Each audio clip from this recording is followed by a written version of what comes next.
उद्धव का सपना राम राम जपना, पराया माल अपना। राम नाम की कस्में खाकर राजनीति करने वाले बदल गए, वाह रे लालच सत्ता का।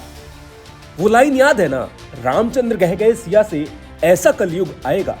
ये लाइन उद्धव ठाकरे पर बिल्कुल सटीक बैठती है। रामचंद्र कह गए सिया से ऐसा कलयुग आएगा, कुर्सी की खातिर उद्धव जनादेश ठुकराएगा। लेकिन भाई साहब, वो चौपाई भी आपको याद होगी, हुई है वही जो राम रचि राखा।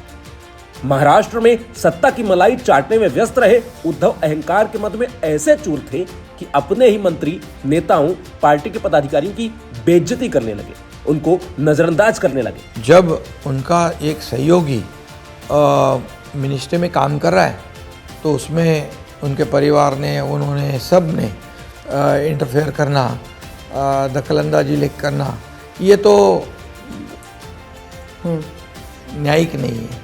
जिसका खामियाजा ये हुआ कि आज एकनाथ शिंदे की सरकार महाराष्ट्र में है और भाजपा के समर्थन से बाला साहब ठाकरे के आदर्शों के अनुसार महाराष्ट्र में राम राज्य स्थापित है। मुख्यमंत्री के कुर्सी के लिए जिन रावणों की टोली में उद्धव ने राक्षसी प्रवृत्तियों के चलते संधि की थी, उसी का नतीजा है कि जनता उद्धव ठाकरे को ठुकरा रही है, दुत्कार रही है। लाख कोशिश करने के बावजूद भी मोदी जी तो प्रधानमंत्री बन गए। इन्होंने कहा था कि मोदी जी को हटाएंगे, मोदी जी प्रधानमंत्री नहीं बनने देंगे उनको। महाराष्ट्र की जनता जानती है श्री राम की महिमा, छत्रपति शिवाजी की शान का गान अगर कोई कर रहा है तो भाजपा सरकार है।